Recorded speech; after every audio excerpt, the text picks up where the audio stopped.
Let's be very clear. The United States has made zero concessions, but North Korea has made some promises. And again, this meeting won't take place without concrete actions that match the promises that have been made by North Korea. That was Sarah Huckabee Sanders yesterday. Well, the White House keeping up the pressure on North Korea following President Trump's announcement that he will indeed meet with Kim Jong-un. So what can we expect from this soon-to-be historic meeting? And how has Trump changed the game when it comes to North Korea? Let's get a reaction from our panel of experts. Author of Dear Reader, the unauthorized biography of Kim Jong-il, that's Kim Jong-un's father, Michael Malice, national security and military analyst Rebecca Grant, and the author of the bestseller Direct Fire and retired U.S. Army Brigadier General Anthony Tata. Thank you all for joining us this morning. We appreciate it. So, big issue. A lot of people want to see hope from the fact that they're sitting down. Has President Trump's approach, rhetorically or otherwise, brought this meeting about? Clearly, like, they used to say, when they go low, we go high. Well, if they go low, sometimes you ought to go low to meet them there. So to have him talk to Kim Jong-un in such derisive and often derogatory language really messed things up over there. I'm sure the translators had a difficult time translating those tweets in a language where there's certain tenses used just to refer to the leaders. And this would be the first time a leader of North Korea has left the country in decades. So for them, it's kind of like Hollywood. If you're going to go sit at somebody else's table, that's deferring to their power. Briefly, their calculation. Where would a meeting like this happen then? South Korea? The latest news, NorthKoreaNews.org, is saying possibly Sweden. Possibly, but we have no idea. We shall see. Rebecca, what is the outcome we would want? I mean, such high-stakes talk. Ultimately, what looks like a win for the United States if something like this happens?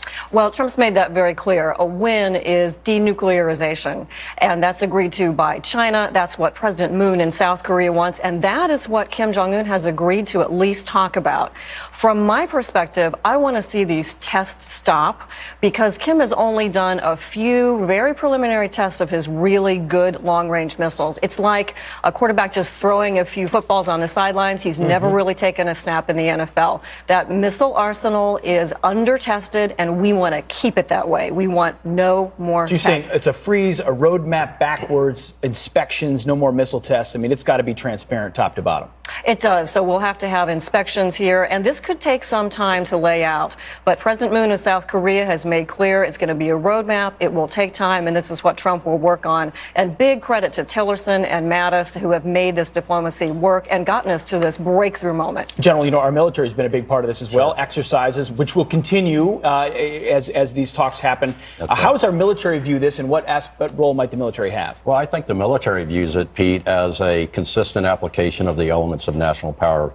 You never want to lead with the chin of the American soldier, sailor, airman, or Marine. And so we have diplomatic, informational, military, and economic elements of national power being synchronized by individuals such as General H.R. McMaster, General Kelly, General Mattis, who understand and have been trained on the synchronization of the elements of national power. And they know that we don't lead with the chin of the American service member. And so I think that's the key part here. And as we move forward, what the military will continue to do is flexible deterrent options on the Korean Peninsula, so that we will fly the B-1 and B-2 bombers. We will continue to have 2 to 3 carrier strike groups moving about the Sea of Japan. We will continue with the military exercises. There was no concession made here to have this meeting or negotiation. So moving forward, the military will continue to do what it's done. And the other thing that's happened is we just bought a year of preparation in case we need to go to war in North Korea.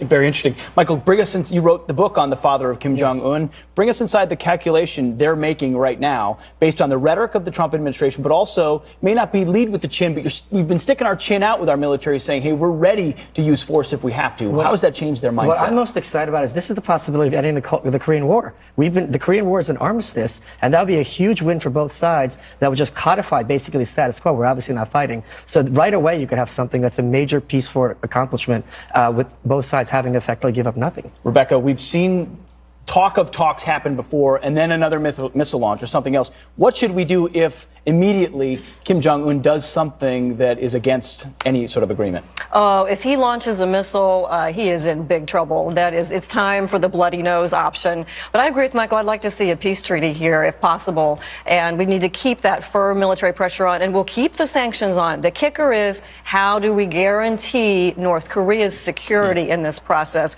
We've done the sticks. What are the carrots going can be. Absolutely. General, last word. We've got some skepticism about deals because we saw the Iran deal where they seem to be on a path inevitably to nuclear weapons.